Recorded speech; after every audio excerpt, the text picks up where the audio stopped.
Hello students, क्या हाल है आपके। उम्मीद करते हैं आप खैरियत से होंगे।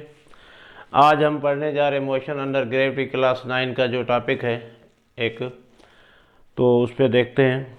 और उसके बारे में आपने भी पढ़ा होगा कि जो एक्सपेरिमेंट किए गए थे गैलीलियो की तरफ से, तो लीनिंग टावर से कुछ चीज़ें जो है वो नीचे गिरा दी जा रही थी, और उसने नोट किया कि जो भी चीज़ें हैं भारी हैं या आपकी हल्की चीज़ें हैं, हैवियर या लाइटर चीज़ें, वो दोनों एक साथ जाके एक ही टाइम पे जाके नीचे गिर रही थी।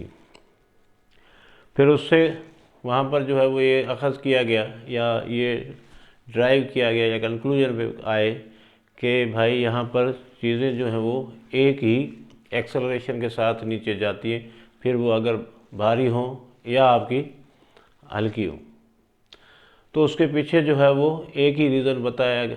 हमें मालूम पड़ता है कि भाई वहाँ पर एक्सेलरेशन जो होगी, यानी जो वेलोसिटी में जो चेंज आ रही है वो क्या आ रही है, बतदरीज आपका ग्रेजुअली आ रही है। ठीक है ना। वो हम कह सकते हैं कि भाई आपका यूनिफॉर्म जो है वो एक्सेलरेशन प्रोड्यूस हो रही है। एक्सेलरेशन तो प्रोड्यूस हो रही है, मगर आपकी एक्सेलरेशन क्या हो रही है, यूनिफॉर्म हो रही है। फिर वहाँ पर भारी यानी मास किसी का ज़्यादा है या किसी का कम है। वहाँ पर यह भी कंक्लूड किया गया था कि अगर आप फेदर जो है और किसी भी भारी चीज़ को, दोनों को अगर साथ फेंका जाए, फेदर मतलब जो पंख होती है ना किसी परिंदे की, दोनों को साथ फेंका जाए तो वो दोनों एक ही टाइम पे जाके ज़मीन से टकराएंगे। तो ये सारा, अगर सारे जो दूसरे एक्सटर्नल फोर्सेस हैं, ठीक है ना, यानी रेजिस्टेंस अवेयर है या इस तरह की जो चीज़ें हैं, उनको अगर हम अज्यूम कर लें कि नहीं है, तो फिर उन लोगों ने जाके, चीज़ों ने जाके साथ ही गिरना है। ठीक है। तो ज़ाहिर है ये आइसोलेटेड सिस्टम बनाना बहुत मुश्किल होता है। एयर रेजिस्टेंस तो होता है, जो हल्की चीज़ होगी तो बीच में से आपकी उड़ जाती है, मगर उसने कहा कि अगर आप ऐसा कर सकते हो तो ये दोनों जो है वो भारी चीज़, यानी कोई भारी भरकम मास है और उसके साथ एक फेदर है, वो दोनों जाके साथ गिरेंगे। फिर आपका किसी ट्यूब में भी एक्सपेरिमेंट किया गया कि भाई हवा के रेजिस्टेंस को ख़त्म किया जाए, एक वैक्यूम में जो है वो चीज़ों को नीचे की तरफ छोड़ दिया जाए तो दोनों जाके साथ गिरती है।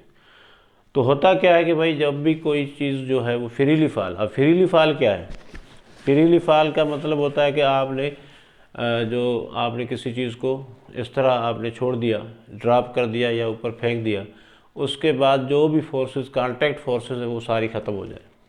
कांटेक्ट फोर्स का मतलब आप समझते, ग्रेविटेशनल फोर्स जो है वो कांटेक्ट फोर्स नहीं है। लेकिन ग्रेविटी हम पे दुनिया की या जो भी अर्थ में चीज़ें या पूरी यूनिवर्स में, वो सारी जो है वो आपकी हर कहीं जो जिसकी ग्रेविटी है उसके हिसाब से वो चीज़ों को क्या कर रहे होते हैं, अपनी तरफ अट्रैक्ट कर रहे होते हैं। जैसे ज़मीन है तो यहाँ पर हम हमारा वेट जो है या हम पर एक पुल महसूस होती है, यानी अपने आप को हम अगर भारी महसूस करते हैं तो हम तब करते हैं जब हम किसी सरफेस पे हों, किसी आपके प्लेटफॉर्म पे खड़े हों, तब महसूस करते हैं कि हम अपना वज़न महसूस करते हैं। अगर हम ऊपर से नीचे गिर रहे हैं तो हमें कोई इस तरह की आपका भारीपन महसूस नहीं होता। तो ये कहानियाँ हैं, जो लंबा किस्सा है, मगर इस वक्त आप ये सोचें कि अगर कोई चीज़ कांटेक्ट फोर्स उस पर कोई नहीं लग रही है, कांटेक्ट फोर्स उस पर नहीं लग रही है, यानी ना वो किसी सतह पे आके खड़ा हो रहा है, सिर्फ लटक रहा है, ऊपर से नीचे आ रहा है या नीचे से ऊपर जा रहा है कोई भी ऑब्जेक्ट, तो उस वक्त उस पर कोई कांटेक्ट फोर्स नहीं होती है। एक ही फोर्स होती है, वो है आपका ग्रेविटेशनल फोर्स, जो उसको टच नहीं कर रही होती है या उसको जाके हाथों से पकड़ नहीं होती, सिर्फ उस पर एक पुल होती है, वो इसको जो नीचे खींच रही होती है। ठीक है, उसको हम कहते हैं ग्रेविटेशनल फोर्स। ठीक है ना। अब हमने देखना है कि उसकी वजह से जो मोशन ऑफ द बॉडीज़ हैं उसको कैसे स्टडी किया जाए, उनकी वेलोसिटी को कैसे मालूम किया जाए, उसकी कितनी हाइट पे गए हैं वो कैसे मालूम किया जाए, कितना टाइम लगा है किस एक सर्टेन हाइट पे पहुंचने के लिए, यानी पूरी कैलकुलेशन करनी है। तो उसको हम जहन में रखेंगे कि आपका कौन सी फोर्स उस पर लग रही है। एक ही फोर्स लग रही होती है जिसको हम कहते हैं ग्रेविटेशनल फोर्स। ठीक है। अब उसकी वजह से क्या क्या हो सकता है, ठीक है ना। फॉर एग्जांपल आपने किसी ऑब्जेक्ट जो है उसको आपने थ्रो कर दिया ऊपर की तरफ, तो इसने वापस आना है ज़मीन पे। ये एक फैक्ट है जो सब मानते हैं। किसी भी चीज़ को आपने ऊपर की तरफ थ्रो कर दिया तो हमें पता है एक सर्टेन टाइम के बाद, एक थोड़े से टाइम इंटरवल के बाद उसने वापस उसी ज़मीन पे वापस आना है। ठीक है ना। अब क्यों आता है ये वापस, ठीक है ना, वापस क्यों आता है? इसलिए आता है कि हमें पता है कि अगर किसी चीज़ को आपने ऊपर की तरफ फेंक दिया है तो नीचे एक फोर्स है जिसको हम कहते हैं gravitational force, Fg, gravitational force. ठीक है जी। इसका डायरेक्शन जो होता है वो हमेशा नीचे की तरफ होता है, towards the centre of the earth होता है। तो जैसे हमने ज़ाहिर है फेंकने के लिए, इसको थ्रो करने के लिए हमने कुछ वेलोसिटी दी होगी, ज़ोर लगाया होगा, तभी ये ऊपर जाएगा। तो ज़ोर दिया, इसका मतलब है कि हमने इसको एक इनिशियल वेलोसिटी दी है। ठीक है।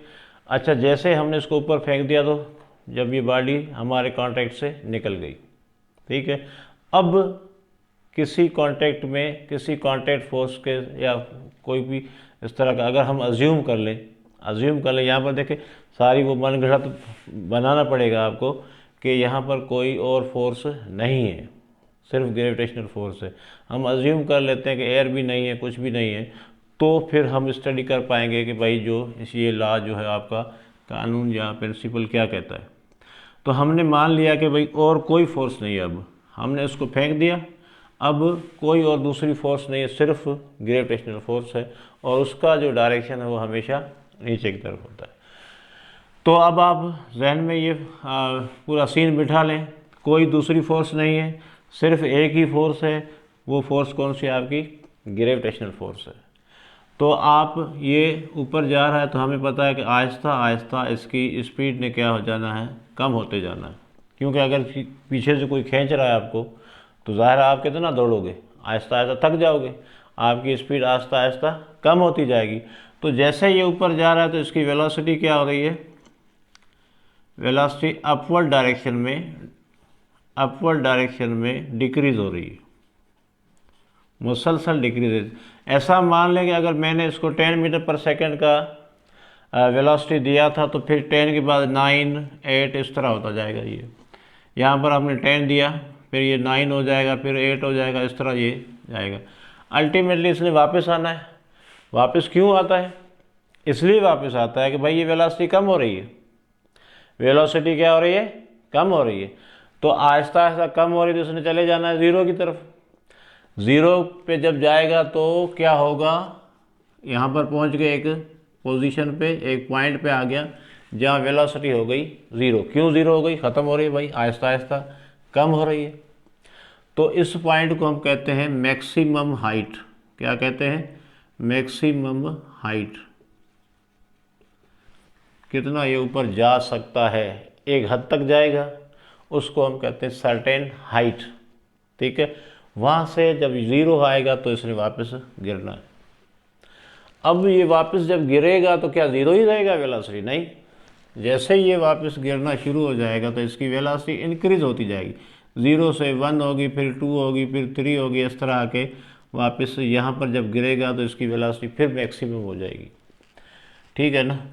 तो यहाँ पर इसकी रफ्तार जो है वो बिफोर टचिंग दी ग्राउंड या स्ट्राइकिंग दी ग्राउंड, या जो प्लेटफॉर्म जहाँ से तुम लोगों ने इसको फेंका है, तो वापस जहाँ पहुँचने से पहले, जस्ट पहले, उसकी वेलोसिटी क्या होगी? मैक्सिमम होगी। देखो यहाँ ज़ीरो थी, यहाँ क्या हो जाएगी? आपकी मैक्सिमम हो जाएगी। तो इन दोनों रास्तों को देखें तो यहाँ वेलोसिटी क्या हो रही है भाई? यहाँ वेलोसिटी हो रही है आपकी इंक्रीज हो रही है। यहाँ क्या हो रही है? इंक्रीज हो रही है। यहाँ आपकी वेलोसिटी डिक्रीज हो रही है। दोनों सूरतों में देखें, जाते हुए भी चेंज हो रही है, मुसलसल चेंज हो रही है, ग्रेजुअली चेंज हो रही है। ठीक है ना।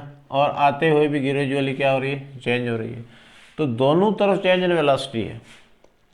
तो हम कह सकते हैं कि भाई यहाँ जब change in velocity per unit time हो या टाइम के हिसाब से जो rate of change of velocity हो तो उसको हम क्या कहते हैं, एक्सेलरेशन। भाई इस एक्सेलरेशन को क्या नाम दें? फोर्स कौन सा आपका? ग्रेविटेशनल फोर्स है, उसकी वजह से ऐसा हो रहा है। एक ही फोर्स बची है, वो कौन सी फोर्स है? ग्रेविटेशनल फोर्स है। अब उस फोर्स की वजह से ऐसा हो रहा है। इसमें जो एक्सेलरेशन प्रोड्यूस हो रही है वो किसकी वजह से हो रही है? आपकी ग्रेविटेशनल फोर्स की वजह से हो रही है। तो इस एक्सेलरेशन को हम कहेंगे एक्सेलरेशन ड्यू टू ग्रेविटी। क्या कहेंगे? Acceleration due to gravity. ठीक है, जिसको हम जी के नाम से जानते हैं, छोटा जी। और इसकी वैल्यू हमने पढ़ा है कि भाई इसकी फिक्स होती है, कांस्टेंट होती है। अब कांस्टेंट इसलिए कि भाई हम खुद देख रहे हैं कि भाई ये आपका दोनों तरफ जो चेंज जो है वो सेम आ रही है ना। यहाँ से 10 से आगे 0 की तरफ जा रहा है या 0 से आगे 10 की तरफ जा रहा है, 10 की तरफ जा रहा है, वापस वही वेलोसिटी आ रही है। तो दोनों तरफ, और ये भी नोट कर लें कि भाई जितना टाइम इसको जाने में लगता है उतना ही टाइम इसको आने में लगता है। यानी हम कह सकते हैं T1 जाने वाला टाइम और T2 आने वाला टाइम दोनों बराबर होते हैं। तो इसका मतलब एक्सेलरेशन ये भी शो कर रहा है कि भाई दोनों तरफ सेम होगी। यानी इस पूरे आपकी ट्रैवलिंग में, पूरे रास्ते में, हर जगह पे, हर पॉइंट पे, हर जगह पे, हर पॉइंट पे इसकी एक्सेलरेशन फिक्स होगी। ठीक है जी, एक्सेलरेशन क्या होती है? फिक्स होती है, जिसको हम कहते हैं एक्सेलरेशन ड्यू टू ग्रेविटी कहते हैं। ठीक है, आते हुए, जाते हुए, या ऐसा मान लें कि भाई इस पूरे पाथ में, इस पूरी जर्नी में हर पॉइंट पे इसकी एक्सेलरेशन क्या होती है? कांस्टेंट होती है, कोई इसमें फ़र्क नहीं आता। यही वजह है कि उसने कहा था गैलीलियो ने कि यहाँ पर जो भी चीज़ें होंगी वो साथ में आके गिरेंगी। अब साथ में आके क्यों गिर रही है उसका मैं आपको समझा रहा हूँ। इसलिए कि भाई आपकी बॉडीज जो है वो क्या है? कांटेक्ट फोर्स से आज़ाद हो चुकी है। एक ही फोर्स लग रही है जो इसको कांस्टेंट फोर्स नीचे की तरफ खींच रही है। और अब आपका वेट जो है वो, यानी रिएक्शन कोई नहीं आ रहा, उसको रोकने वाला कोई नहीं आ रहा। देखें ना, अगर फोर्स किसी को चेंज तब आएगा ना जब कोई उसको जाते हुए कोई पुश करे या आते हुए उसको और खींचे। तो जाते हुए भी खींचने वाला एक ही फोर्स है, ग्रेविटेशनल फोर्स। आते हुए भी पुल करने वाला एक ही फोर्स है, और वो फोर्स क्या है? आपकी फिक्स है। ठीक है ना। तो इस वजह से हम कह सकते हैं न इसको रोकने वाला है न इसको ऊपर लेके जाने वाला है। आपने सिर्फ एक बार इसको फेंका, उसके बाद छोड़ दिया, तो अब कोई फोर्स इसके कांटेक्ट में नहीं है। तो एक ही फोर्स होने की वजह से यहाँ पर इसकी एक्सेलरेशन क्या हो जाती है? आपकी कांस्टेंट हो जाती है। और कितनी हो जाती है? 9.8 मीटर पर सेकेंड स्क्वायर। ठीक है, अब हुआ क्या है कि भाई आपके जो आपने जो इक्वेशंस पढ़े थे, इक्वेशन ऑफ मोशन पढ़े थे, उनमें थोड़ी तब्दीली आ जाएगी, क्योंकि लगेंगे तो यहाँ पर भी वही इनकी हरकत नोट करने के लिए टाइम नोट मालूम करना है, मैक्सिमम हाइट मालूम करनी है, या आपकी वेलोसिटीज़ मालूम करनी है। तो आपका ये है आपका 1 डायमेंशन में। मगर इसका केस स्पेशल क्यों है? ये फ्रीली फॉल में। क्या है ये? फ्री फॉलिंग में, फ्रीली फॉलिंग बॉडीज है। अब मैं ये बता चुका हूँ कि फ्रीली फॉलिंग क्यों है, क्योंकि इस पर कोई और फोर्स, कांटेक्ट फोर्स नहीं लग रही है। तो एक फोर्स के अलावा इस पर कोई फोर्स नहीं है, तो इसको हम कहेंगे ये फ्री है, आज़ाद है। इन पे कोई रोक टोक एक फोर्स के अलावा नहीं है, उसके असर में। किस फोर्स के असर में है? ग्रेविटेशनल फोर्स है। तो हम कह सकते हैं इसकी पूरी जो जर्नी होगी वो मोशन अंडर ग्रेविटी होगी। इन पूरी जो हरकत होगी वो किसके अंडर में होगी? ग्रेविटी के अंडर में होगी। इस वजह से हम इस पूरे को कहते हैं फ्रीली फॉलिंग बॉडीज। तो यहाँ पर देखें, जो इक्वेशन ऑफ मोशन है वो आपके 3 पढ़े आप लोगों ने। ठीक है, काइनेमेटिक्स में VI प्लस AT। ठीक है, अब S is equal to VI/T half AT square. और आपने तीसरा इक्वेशन पढ़ा VF square minus VI square. ये आपके 3 इक्वेशन आपने पढ़े काइनेमेटिक्स में, जब आपकी बॉडी जो है वो लीनियर मोशन में है, ठीक है, तब ये आपने पढ़ा। अब यहाँ पर कुछ चेंजेस आएंगे, क्योंकि अब ए जो है आपका, ए जो है वो हो जाएगा जी के बराबर, क्योंकि यहाँ पर एक्सेलरेशन किसके बराबर हो गई है, जी के बराबर हो गई। अब सेकेंड लॉ ऑफ मोशन के हिसाब से ए जो है वो किसके बराबर हो जाएगा, जी के बराबर। यहाँ पर ए किसके बराबर हो गया, जी के बराबर, क्योंकि सिर्फ एक ही फोर्स है, ग्रेविटेशनल फोर्स। इस एक्सेलरेशन को नाम हमने दे दिया है जी का। तो जो एक्सेलरेशन यहाँ पर नज़र आ रहा है आपको ए, ये किसके बराबर हो जाएगा, जी के बराबर हो जाएगा, ठीक है जी। और अब एस आपका डिस्टेंस है। डिस्टेंस अब हम कहेंगे ज़्यादा कन्वीनियंट कौन सा लगता है, आसानी समझने में होती है, तो उसको कहेंगे ऊंचाई यानी हाइट। तो एस बराबर हो जाएगा यहाँ पर एच के बराबर हो जाएगा, ठीक है जी।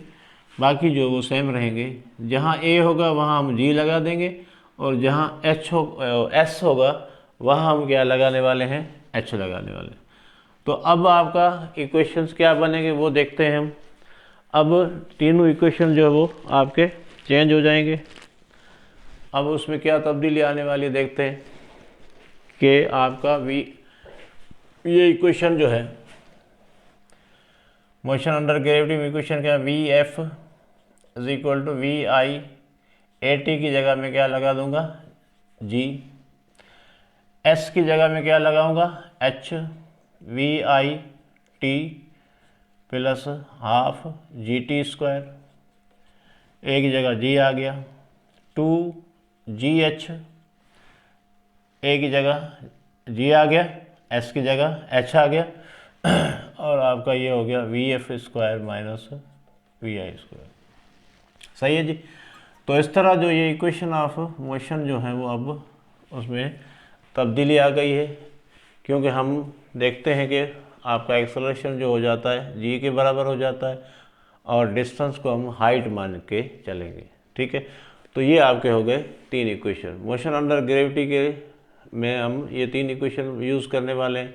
अब जहाँ अगर आपने ए मालूम, एक्सेलरेशन मालूम करना हो तो हमें पता है जी होता है। हाइट मालूम, हाइट कौन सा दो, आपने मैक्सिमम हाइट कितना होगा ये पूछा जा सकता है आपसे, कि भाई कोई बॉडी आप इनिशियल वेलोसिटी से थ्रो करते हो तो कितनी ऊपर तक जाएगी, तो हाइट मालूम करना है। फिर इसकी आपने ये भी मालूम कर सकते हैं कि भाई कोई चीज़ ऊपर से नीचे ड्रॉप की जा रही है तो वो उसका क्या होगा, ये हम देखने वाले हैं, ठीक है जी। तो इसको नोट करें, हम आगे जो है वो आपको बताते हैं कि इनके जो है वो किस तरह कन्वेंशन होते हैं, कौन सी आपकी चीज़ पॉजिटिव ली जाएगी, कौन सी नेगेटिव ली जाएगी, इसको भी देखते हैं, ठीक है। नोट कर लिया ना। चले, अब अगर हम किसी चीज़ को थ्रो करते हैं तो आपको इफ वी थ्रो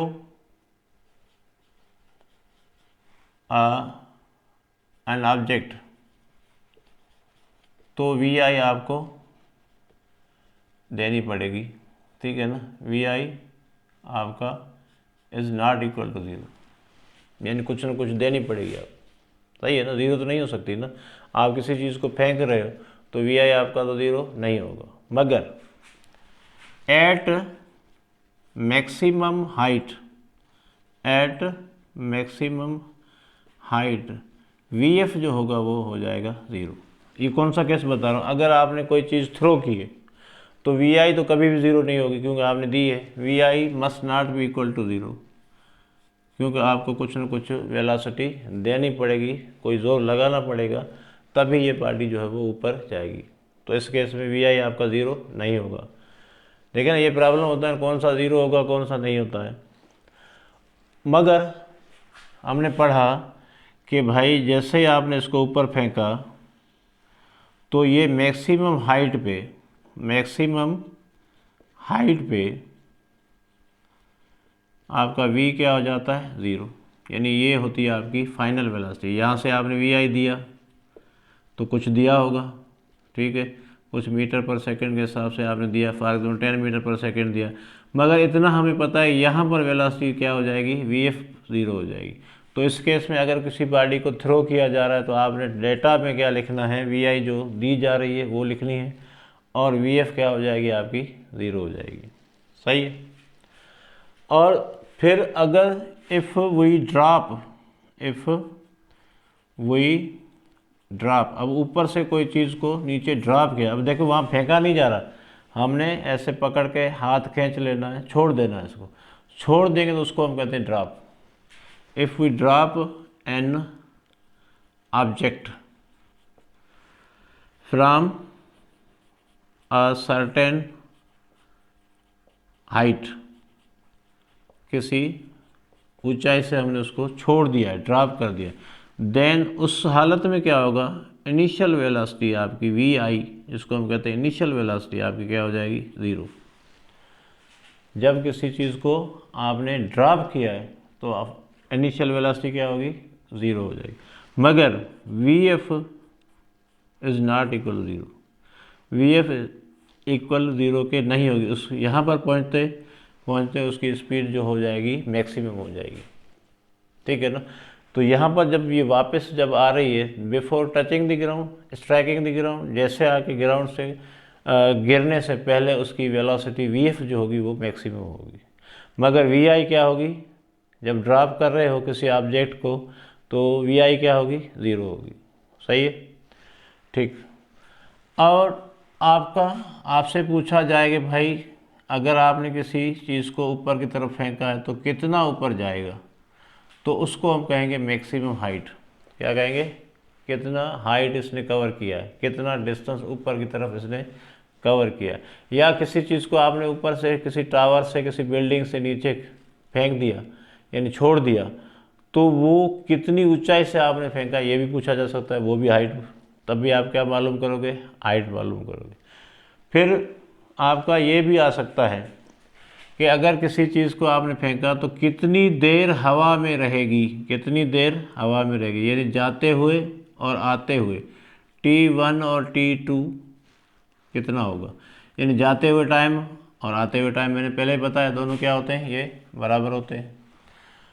तो जितना टाइम इसको जाने में लगा, फॉर एग्जाम्पल इसको जाने में लगा 2 सेकेंड, तो वापस आने में भी क्या लगेगा 2 सेकेंड। तो हम कह सकते हैं कि बॉडी ने जो है वो कितनी देर हवा में रही है, 2 + 2 इज इक्वल टू आपका टोटल टाइम।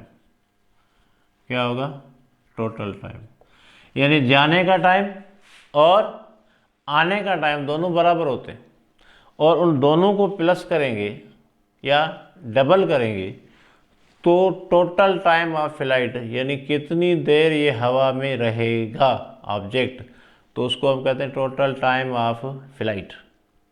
ठीक है। तो वो हम कैसे मालूम करेंगे, दोनों को एक तरफ का मालूम कर लें जाते हुए, फिर वापसी का उतना ही होगा, दोनों को प्लस कर दें, यानी T1 + T2 आपका क्या हो जाएगा टोटल टाइम। ठीक है। तो अब यहाँ पर ये इस तरह मालूम कर सकते हैं। अब जी की वैल्यू का कन्वेंशन है, तो जी का वैल्यू आमतौर पे हम क्या करते हैं कि भाई जाते हुए जी जो है इन अपवर्ड डायरेक्शन क्या होगा आपका, जी हम लेते हैं, या आमतौर पे कहा जाता है इसको माइनस में ले लें, जी की वैल्यू क्या ले लेंगे माइनस में, और वापसी डाउनवर्ड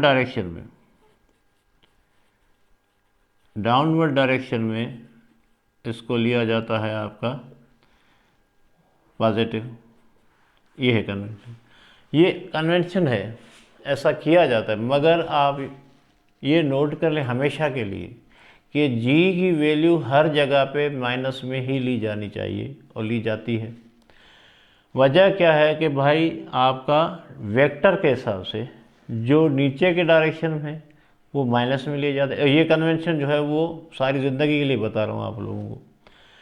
अगर वेक्टर्स का डायरेक्शन नीचे की तरफ है, डाउनवर्ड है, तो उसको माइनस में लेना चाहिए।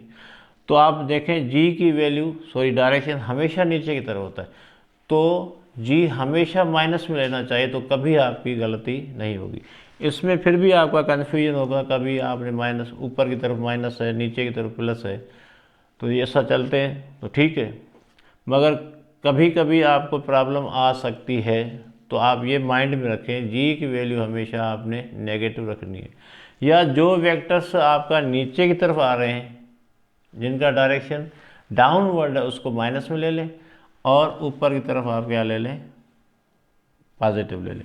यानी यहाँ पर आपका देखें वी आई है, ऊपर की तरफ जा रही है, ठीक है ना, तो हम इस वी आई को क्या ले लेंगे, पॉजिटिव ले लेंगे। इसी तरह यहाँ से अगर वापसी में देखें, डिस्टेंस आपका नीचे की तरफ आ रहा था, ये डायरेक्शन आपका नीचे की तरफ है, तो इसको हम क्या ले लेंगे, नेगेटिव, सॉरी आपका नेगेटिव ले लेंगे। तो जो नीचे की तरफ आ रहा है उसको नेगेटिव ले लें, और ऊपर की तरफ जा रहा है उसको हम क्या ले लें, जो है वो पॉजिटिव ले लें। तो कभी गलती होगी नहीं। एक ही मान लिया भाई, जिसका डायरेक्शन ऊपर की तरफ है, फिर वो वी आई हो, आपका एच हो, या आपका कोई भी चीज़ हो, कोई भी वेक्टर हो, ऊपर की तरफ जा रहा है तो पॉजिटिव, नीचे की तरफ आ रहा है तो नेगेटिव ले लें। फॉर एग्ज़ाम्पल मैं जैसे यहाँ पर ये जी की वैल्यू नीचे आ रही है, तो वी एफ का वैल्यू क्या हो जाएगा, देखिए V F is equal V I, भाई वी एफ वी आई, और जी आपका नीचे आ रहा है तो मैं कर दूंगा माइनस जी टी। अब जी की वैल्यू मैंने क्या रख दी है, माइनस जी टी। अब साथ में ये दूसरी जो चीज़ें हैं, इनका डायरेक्शन देखें, इनका देखें। अगर ये आपका ये भी नीचे आ रहा है तो इसको भी माइनस कर दें, ये भी नीचे है तो इसको भी माइनस कर दें, और जी आपका तो वैसे ही माइनस में होता है। तो जब भी आप प्रॉब्लम करेंगे, ज़ाहिर है आपको डायरेक्शन का तो पता होगा कि अगर कोई बॉडी का डायरेक्शन, जो आपकी जो वेक्टर्स हैं, वेलोसिटीज़ है, आपका ये डिस्प्लेसमेंट है या जी है, इनकी वैल्यू ऊपर जाते हुए पॉजिटिव, नीचे जाते हुए नेगेटिव। अगर ऐसा नहीं करना चाहते तो फिर ये पकड़ लें इसको भाई, जी की वैल्यू अपवर्ड डायरेक्शन में माइनस की और नीचे की डायरेक्शन में आपका प्लस की, जैसे आप लोग आमतौर पे लिया जाता है। मगर ये कंसेप्ट आपने जहन में रखना है कि जी की वैल्यू हमेशा क्या होती है, माइनस में होती है। सही है ना। अच्छा, अब हम देखते हैं कि भाई हाइट कैसे मालूम करें, ये वाला देखें, या आपका ये मुख्तलिफ जो है आपकी चीज़ें कैसे मालूम की जा सकती हैं। सही है, चलिए मिटा दें इसको। अब देखें यहाँ पर आपने टाइम मालूम करना है। अगर फॉर एग्ज़ाम्पल मैंने एक किसी चीज़ को थ्रो किया ऊपर की तरफ, ये वापस आ गया, ये आपका मैक्सिमम हाइट है, यहाँ पर v क्या हो जाता है 0, और यहाँ पर आपने वेलोसिटी दी है कितनी, वी आई को आप u भी लिखते हैं, अभी आगे जाके आप u भी पढ़ोगे तो नाम से कोई फ़र्क नहीं पड़ता, इनिशियल वेलोसिटी आप जहन में रखें। तो एक वेलोसिटी दी है, तो हमने मालूम करना है कि भाई ये आपका मैक्सिमम हाइट पे टाइम कितना लगेगा, time to reach the maximum height. ठीक है जी। तो अब यहाँ पर फार्मूले हमारे पास है, V F, third equation of motion है V F square minus we I square is equal to 2GH। ठीक है, यहाँ लिख लेते हैं हम formula, 2GH is equal to V F square minus का आपका वी आई स्क्वायर। ठीक है, अब मालूम जी की वैल्यू तो आपको पता है, एच आपको मालूम करना है। तो अब यहाँ पर देखें वी एफ जो क्या हो जाएगा 0, वी एफ ने क्या हो जाना है आपका 0 हो जाना है। ठीक है जी, और ऊपर की तरफ जा रहा है तो जी भी आप माइनस में लोगे। ठीक है, तो यहाँ पर 2 जी की वैल्यू माइनस में ले ली। अभी आप देखें वो कर रहा हूँ जो आमतौर पे आप करते हो ताकि आपको कन्फ्यूजन हो। एच वी एफ आपका क्या है 0 माइनस वी आई स्क्वायर। ठीक है जी, अब यहाँ पर ये कितना हो जाएगा, -2GH is equal to minus का वी आई स्क्वायर, माइनस माइनस में कैंसिल हो गया। तो मैं क्या मालूम करना है, H मालूम करना है, तो ये हो जाएगा we I square upon 2G। ठीक है ना, we I square upon 2G। तो इससे आपका क्या हो जाएगा, अब G की वैल्यू आपको पता है और वी आई की वैल्यू अगर पता है तो आप हाइट मालूम कर सकते हो। क्या मालूम कर सकते हो, हाइट मालूम कर सकते हो। इसी तरह अगर आप टाइम मालूम करना चाहते हो, ठीक है ना, टाइम मालूम करना चाहते हो, या आप देखें इसी इक्वेशन से आप वी आई भी मालूम कर सकते हो। वी आई क्या हो जाएगी आपकी, देखें v I square is equal to 2GH, और ये स्क्वायर है, हमने वी आई चाहिए तो इसको अंडर रूट में डाल देंगे, v I square is equal to 2GH, दोनों तरफ आपने लेना है अंडर रूट, तो ये आपका ख़त्म हो गया। VI इज इक्वल टू हो जाएगा 2GH। यानी आपने इनिशियल वेलोसिटी अगर नहीं पता है, कहा जाता है कि इनिशियल वेलोसिटी मालूम करो, तो क्या फार्मूला बन गया, VI is equal to 2GH। सही है। अच्छा, अब टाइम मालूम करना है हमने यहाँ से लेकर यहाँ तक, यानी आपका कितनी देर में जाके मैक्सिमम हाइट पे पहुँचे, time to reach the maximum height.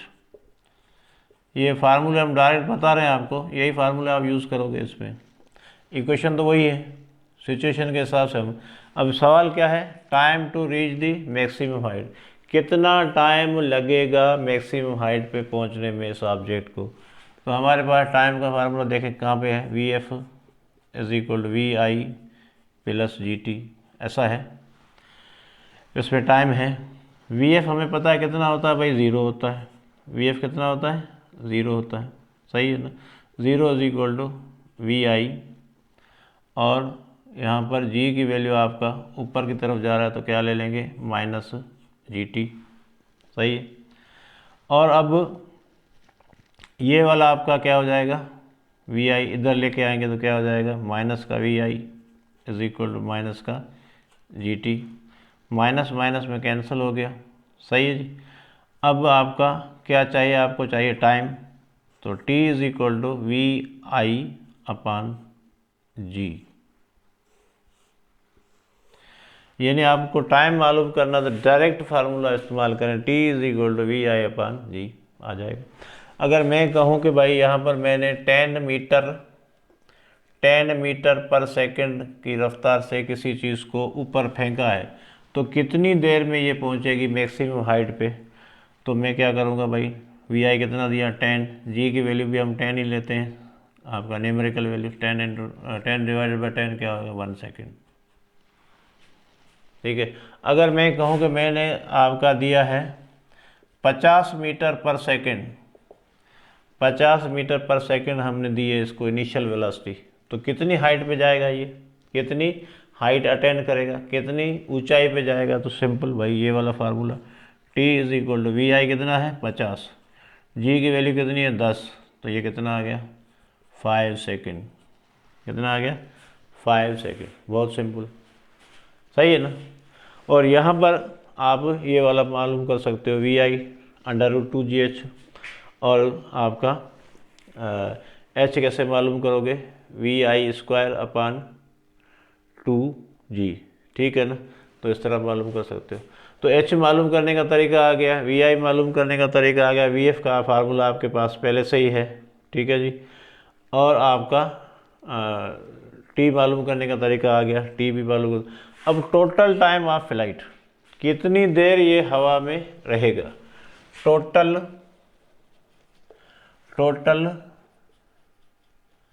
Time of flight, सही है जी, कितनी देर ये हवा में रहेगा। तो हमें पता है कि भाई यहाँ पर जैसे जाते हो जितना टाइम लगता है वो आपका T1, और उतना ही टाइम लगेगा इसको वापसी में। तो हमें पता है भाई T1 बराबर T2 होता है, दोनों टाइम बराबर, आने का और जाने का टाइम बराबर। तो इसका मतलब है हम दोनों को क्या कर देंगे, टोटल टाइम कैसे मालूम करेंगे, T1 प्लस T2, भाई T1 तो आपने मालूम कर लिया ना, देखिए 5 सेकेंड है, तो 5 और 5 कितने हो जाएंगे 10, तो ये आपका आ जाएगा टोटल टाइम। तो एक साइड का मालूम करने का तरीका मैंने बता दिया, उसको मालूम कर लें, ठीक है। फिर क्या करेंगे, उतना ही टाइम उसमें ऐड कर दें, या 2 से मल्टीप्लाई कर दें, या आपको आसानी हो जाएगी 2 से मल्टीप्लाई कर दें। तो आप कहें भाई ये T आया है ना, तो टोटल टाइम क्या हो जाएगा 2T। टाइम आपके पास कितना है, T 5 सेकेंड है, तो उसको क्या कर दें 2T। तो यहाँ पर मैं कह सकता हूँ कि भाई आपका 5 सेकेंड आया है, तो टोटल टाइम कितना होगा, टोटल टाइम ऑफ फ्लाइट कितना हो जाएगा 2T। T कितना आया, देखो 5 सेकेंड आया है, 2 × 5 इज इक्वल टू 10 सेकेंड। तो कितनी देर हवा में रहेगा ये 10 सेकेंड, सही है। तो इस तरह जो है वो आप चीज़ें जो मालूम कर सकते हो। जी का आप देखें, मैंने बताया माइनस जी का अगर आप वो रखोगे तो फिर सारे आपको ऊपर की तरफ डायरेक्शन वाले प्लस रखने पड़ेंगे और नीचे वाले आपको माइनस में रखने पड़ेंगे। ठीक है, अगर ऐसा नहीं करते हो आप लोग, ये वाला जुगाड़ करते हो, ऊपर की तरफ माइनस का जी रख लो और नीचे की तरफ पॉजिटिव जी रख लो। और जी की वैल्यू हम कितनी रखते हैं, न्यूमेरिकल्स में आपके रखते हैं 10 मीटर पर सेकंड स्क्वायर रख सकते हो आप। वो आपको पेपर वगैरह में भी अलाउड किया जाता है कि भाई आप जी की वैल्यू कितनी रखोगे, 10 मीटर पर सेकंड। तो ये था आपका, देखें अब फार्मूला ये याद रखो भाई, एच मालूम करना है तो डायरेक्ट रखो। ठीक है, अगर मैं कहूँ कि भाई एच आपका वी आई कितना था यहाँ 10 मीटर पर सेकंड है।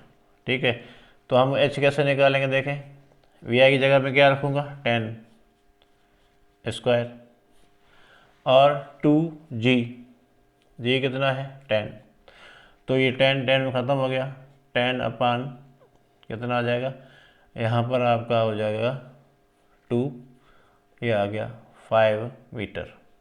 कितना आ गया 5 मीटर। सही है जी। जी की वैल्यू 10 रखी और वी आई आपका 10 है तो 100 हो जाएगा, 100 को डिवाइड करेंगे 10 से तो 10 हो जाएगा, 10 को डिवाइड करेंगे 2 से तो 5 मीटर आ गया। तो आराम से आप ये भी मालूम कर सकते हो, ये भी मालूम कर सकते हो। ये फार्मूले आप नोट कर लो। वी एफ का फार्मूला आपका पास एज इट इज़ पड़ा हुआ है, V F is equal V I plus G T. ठीक है, तो इस तरह जो है वो आप मोशन अंडर ग्रेविटी के प्रॉब्लम कर सकते हो। और हम भी इंशाल्लाह नेक्स्ट वीडियो में जब भी टाइम मिला मुझे तो हम आपके इसके प्रॉब्लम भी करेंगे मोशन अंडर ग्रेविटी के। तब तक थैंक यू।